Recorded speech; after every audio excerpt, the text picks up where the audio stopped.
movilización en defensa de la democracia y los derechos humanos a través de una solicitada.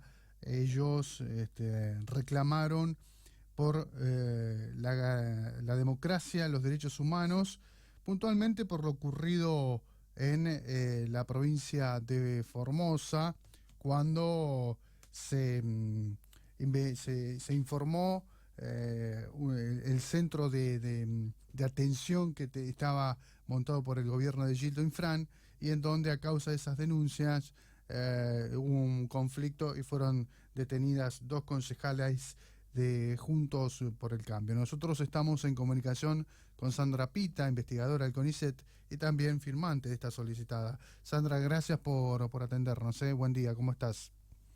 Buen día, ¿qué tal? ¿Cómo ¿Qué tal? están? ¿Qué tal? Sandra, bueno, en principio, ¿qué es lo que te motivó a vos a ser parte de esta solicitada, ¿no? ¿Qué es lo que viste? ¿Qué es lo que se denuncia a través de esta solicitada por lo que vieron en el gobierno de Gildo Infran, ¿no? Bueno, básicamente ver lo que está ocurriendo en Formosa. Mm, Lo que más me movilizó quizás fue cuando arrestaron a esas 2 concejalas eh, y que ellas denunciaron todo lo que estaba transcurriendo. Bueno, anteriormente la gente de Formosa intentando volver a sus provincias y abandonadas a la vera del camino, ¿no? Así toda una serie de situaciones que se fueron dando y que lamentablemente en Argentina se permiten, ¿no? Porque hablamos mucho de derechos humanos, pero parece que los derechos humanos se hubieran quedado estancados en los años 70 mm, y que son esos y nada más, son los de los desaparecidos y nada más. mm, Y en realidad la pelea por los derechos humanos es diaria y este tipo de situaciones no se pueden admitir.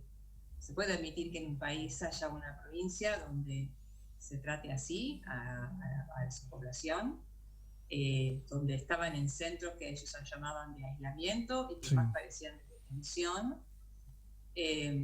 Y todo eso sumado a todo lo que ocurrió durante esta larga cuarentena en varias provincias, las personas que terminaron siendo presas por supuestamente violar una cuarentena, muertas. Bueno, ayer casualmente murió Abigail, Mm, que el padre tuvo que, no le permitían regresar a su casa con una chiquita enferma.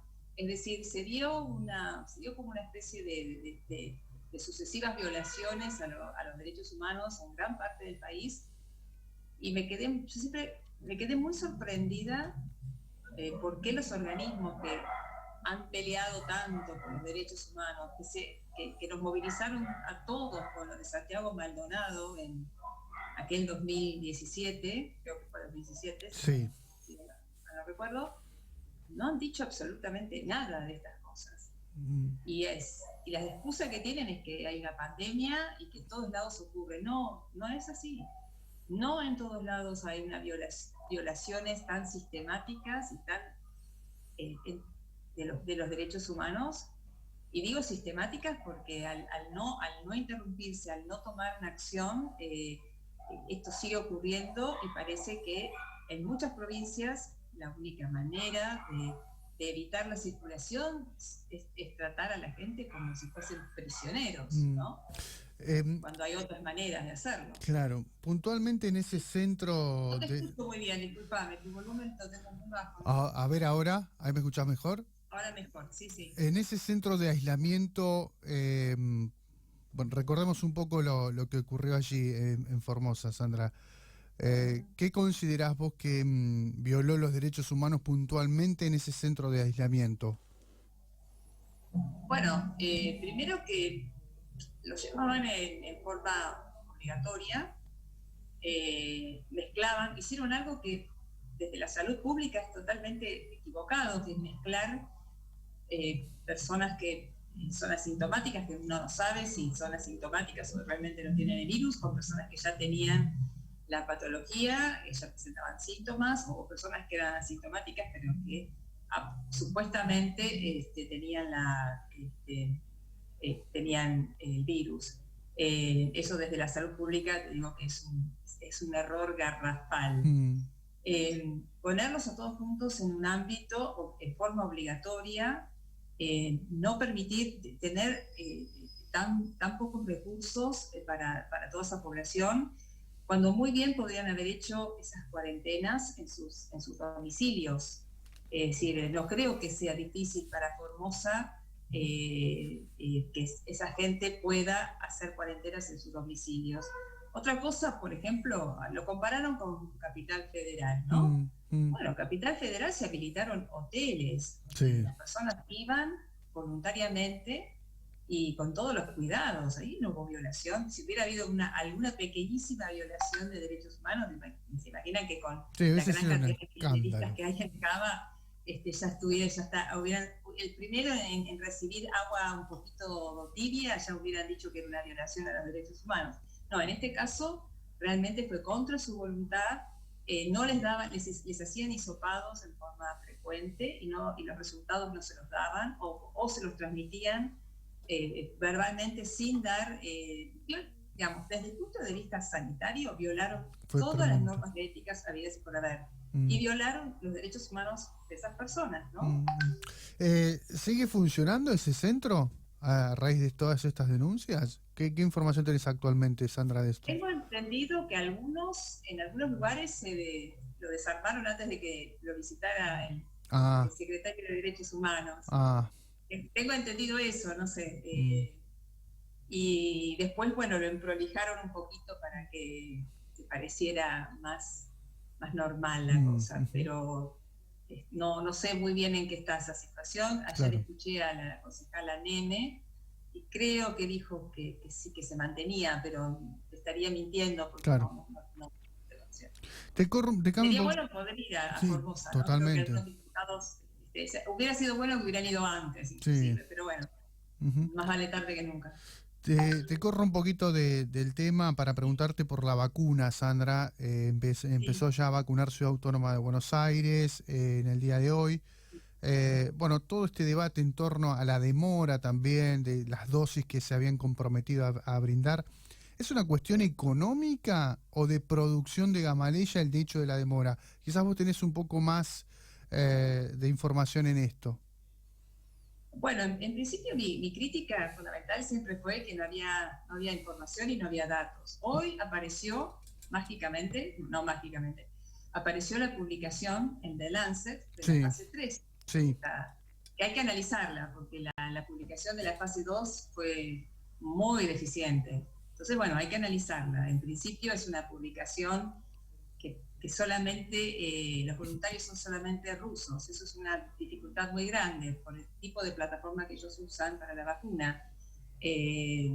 No quiero entrar en lo técnico, pero digamos, para ese tipo de vacuna hay que hacer ensayos en distintas regiones del mundo, porque varía mucho la respuesta según la zona geográfica, según la etnia, bueno, toda una serie de factores.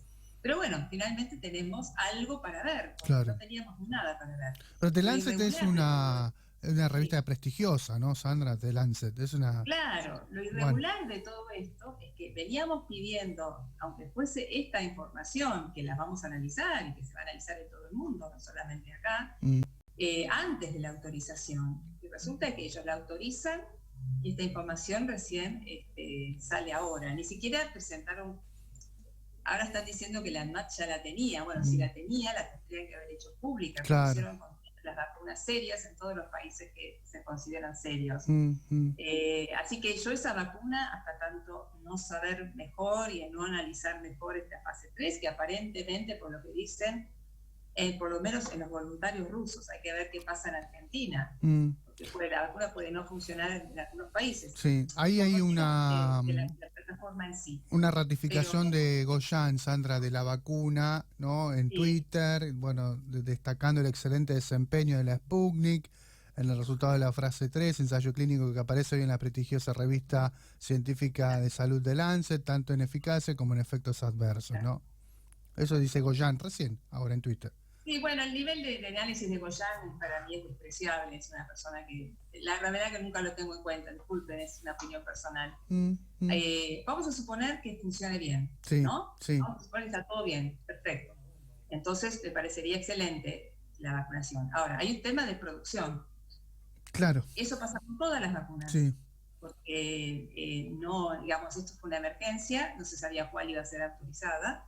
En algunos casos se digamos, vendieron más de las que tenían. Es un tema que se va a resolver en pocos meses. Inclusive creo que en Europa Pfizer se asoció con Sanofi, Sí. que es una gran, ¿no?, productora de vacunas, como para acelerar todo este proceso. En el caso de la Gamaleya, tengo entendido que la van a terceriar, que siempre lo hacen, porque Rusia no tiene capacidad productiva. Claro, es muy chico la Pero capacidad de producción. Eso no importa, porque si la hacen en un buen lugar, es lo mismo. ¿Corea o India sería, Sandra? ¿Qué información tenés de estos países? Bueno, la tercerización va a ser en Corea, según tengo entendido, Corea del Sur e India. India es un país donde tercerizan casi muchísimos países. India puede pasar de ser, digamos, tiene excelente calidad en muchísimos de sus laboratorios. Okay. También tiene, bueno, laboratorios malos, pero en realidad tiene laboratorios excelentes que proveen a gran parte de la población mundial. Ajá. Gran parte de los medicamentos que nosotros ingerimos y que ingiere gran parte de Occidente son de la están India. fabricados en la India. Bien. Y Corea del Sur. Ahora, el tema es que leí que ninguno de los dos todavía quiere empezar a producir porque los controles de calidad eran malísimos. Entonces tienen que poner a punto los controles de calidad. Es decir, los laboratorios de Corea del Sur no se van a jugar a producir algo de baja calidad. Tampoco, si eligieron uno bueno de la India, ellos tampoco van a hacer algo de baja calidad. Claro. O sea que la Sputnik es de baja calidad. Por lo que dicen el laboratorio que va a tercerizar la producción en Corea del Sur y en la India, parece que sí. Lo que estaban produciendo, la poca producción que tuvieron en Rusia, que debe haber sido tipo planta piloto, sí, es mala. Es de muy mala calidad. ¿Y es la que vino acá? ¿Es la que está viniendo acá? Supongo que sí, porque además acá, al ser una cosa que no había un laboratorio que lo representara, en realidad en general lo que se hace es esto: la vacuna viene y hay un laboratorio que lo representa. Y esa vacuna o ese medicamento que se importa, se hace un control de lote acá. Esos controles de lote no se hicieron. No, directamente se empezó a vacunar a la gente. Inclusive ni siquiera los prospectos estaban en castellano. Claro. O sea, fue todo sumamente irregular, todo hecho improvisadamente. Espero que funcione para que la gente que alcanzó a ser vacunada, por lo menos esa gente esté realmente inmunizada, porque mi sospecha es que digamos, no funcione del todo bien en algunos países. Entonces, sería una pena que esa gente que se expuso a vacunarse, de repente se encuentre con que no tiene inmunidad, ¿no? Claro. O sea que nuestros profesionales de salud, nuestros médicos, confiaron plenamente en esto. Bueno, yo creo que es un poco la desesperación, porque veían muchas de sus colegas morirse, enfermarse. Sí. Y realmente uno ante esa situación, yo entiendo. Yo tengo colegas, amigos que no lo hicieron por política, es decir, realmente lo hicieron porque sentían que veían a sus colegas caer y veían los estragos de la enfermedad, y bueno, eso quizás, ¿sabes qué? Eso es lo más siniestro de todo. Jugar con la desesperación de la gente debe ser lo más siniestro. Más habiendo tenido acá, por ejemplo, la posibilidad de comprar la de Pfizer, que los ensayos clínicos se habían hecho acá. Sí. Hay otras, la de AstraZeneca, seguro que se va a hacer acá, o sea, está a punto de, digamos, creo que en marzo se autoriza. Y otras vacunas que por ahí podrían haber sido interesantes, y se metieron con una que no tenía datos, que no tenía información, incluso podrían haber comprado la de Sinovac, que es un laboratorio chino, que no es extraordinaria, pero que tiene un 50% de eficacia, y se metieron con esto, y yo, la verdad que es como que se obsesionaron con la vacuna rusa, y jugaron mucho con la desesperación de las personas, que eso es lo más triste de todo. Jugar con la desesperación y con la enfermedad es lo más siniestro que puede existir. Sandra, recién nombraste Sinopharm, ¿no? Que es la vacuna Sinopharm. Hay varias de origen chino, ¿eh? Está la Sinovac, está la Sinopharm. Y la que firmó el convenio para comprar hoy, que salió la noticia hoy, de 1 millón de dosis, ¿cuál es? Me parece que es la Sinopharm. Mm. No hay mucho dato con respecto No hay a la muchos Sinopharm. datos tampoco. No. Pero se está haciendo el estudio clínico acá en Argentina. Ajá. Es la que está haciendo el doctor K, el doctor, ¿no? El doctor K es el que está con eso. No, el doctor K no. El doctor Kahn está con El esa, y doctor creo K. que también con la de CanSino, que es otra de adenovirus, una de adenovirus. La de Sinopharm es una de virus inactivado. La que sí hay más información es con la de Sinovac. Pero bueno, quizá cuando ya se venga tengamos los datos del ensayo clínico de acá y los datos del ensayo clínico que está haciendo Sinopharm en otras partes del mundo. Ahora, me decías que la publicación de Lancet hay que analizarla, y ahí tiene que decir la calidad de la Sputnik, ¿no? Esto que mencionabas recién, Sandra, la baja calidad y eso que me expresaste recién, ¿no? Lo que ocurre es que acá hay una confusión. Que algo sea publicado no significa que esté bien. Es decir, obviamente que algo publicado pasa por una revisión de pares. No se publica cualquier cosa, pasa por expertos que lo leen y dicen, bueno, esto está bien para publicar. Pero aún lo publicado puede tener errores. Por ejemplo, ellos publicaron en la misma revista, que es muy prestigiosa y muy buena, publicaron una fase 2 que fue sumamente criticada por muchísimos inmunólogos, muchísimos expertos de todo el mundo, por el diseño, porque se duplicaban datos, porque había como señales de que ahí había falsificación de datos, ¿no? Inclusive esos científicos le pidieron a los científicos rusos que dieran los datos crudos.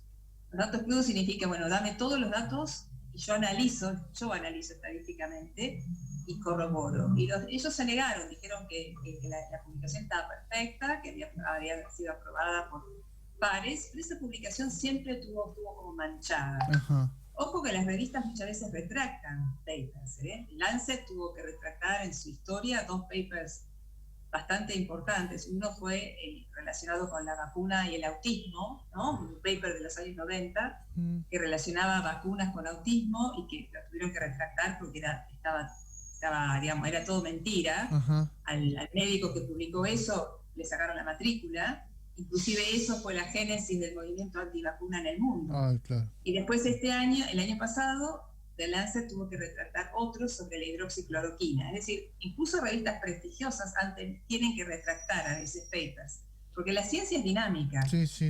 Y hay cosas buenas. Y en el caso de la vacuna esta, la fase 2 que publicaron era bastante malo. No lo retractaron, pero fue muy criticada. Ahora hay que analizar la que salió hoy, ¿no? Claro. Que quizá yo le encuentro una falla esencial, 2 en realidad. El número de voluntarios es muy, muy bajo, pero bueno, son 20.000, cuando en realidad para un ensayo de este tipo menos de 40.000 no puede haber. Claro. Pero bueno, hay otras vacunas que también han tenido este número de voluntarios, y lo principal es que todos los voluntarios son rusos blancos. Es decir, esto hay que probarlo en otros países porque ellos utilizan como vector un adenovirus que produce el resfrío común. Y en algunas partes del mundo ese adenovirus, ya las personas han tenido contacto con ese adenovirus, entonces ya tienen inmunidad al vector, con lo cual uno incapacita la vacuna para funcionar. Por eso esos estudios se tienen que hacer en más lugares. Claro. Ellos incluso creo que ellos iniciaron una fase 3 en Venezuela, por ejemplo, creo que en Emiratos Árabes y otros países. Eso es lo que tendrían que haber hecho. Por ejemplo, se podría haber hecho una fase 3 acá en Argentina. Y hubiéramos tenido datos más precisos de Argentina. De Argentina. Digamos que el problema de base de ese paper es que solamente evalúa lo que pasó en Rusia. En Moscú. Sandra, respecto del trabajo que están haciendo el CONICET con una vacuna de producción nacional, leí estos últimos días, la semana pasada creo. Bueno, una opinión de eso. ¿Qué te parece el trabajo del CONICET aquí con esta vacuna que se está desarrollando en el país? Bueno, hay varios trabajos. Los que salieron estos últimos días recién se inician. Sí. Pero hay un trabajo muy interesante que está dejado muy de lado, que es uno de mis científicos de Córdoba, el doctor Hugo Luján, que hace mucho que está trabajando sobre vacunas orales. Y Bueno, parece que a él no aparece. ¿Qué Él no son? aparece. ¿Las vacunas son las gotitas? ¿Son No, gotitas? no, son vacunas, digamos, es muy, digamos, tendría que hablar con él. Es una idea muy interesante. Él siempre ha trabajado con vacunas orales, sí, es por vía oral y apunta a la inmunidad por inmunoglobulina A. Bueno, no importa. Pero eso es un trabajo que le ha llevado muchísimos años, pero él no tiene prensa. Claro. En CONICET solamente tienen prensa los elegidos. Que no implica que los elegidos no hagan las cosas mal. O sea, estos proyectos de vacunas pueden ser muy buenos y pueden resultar.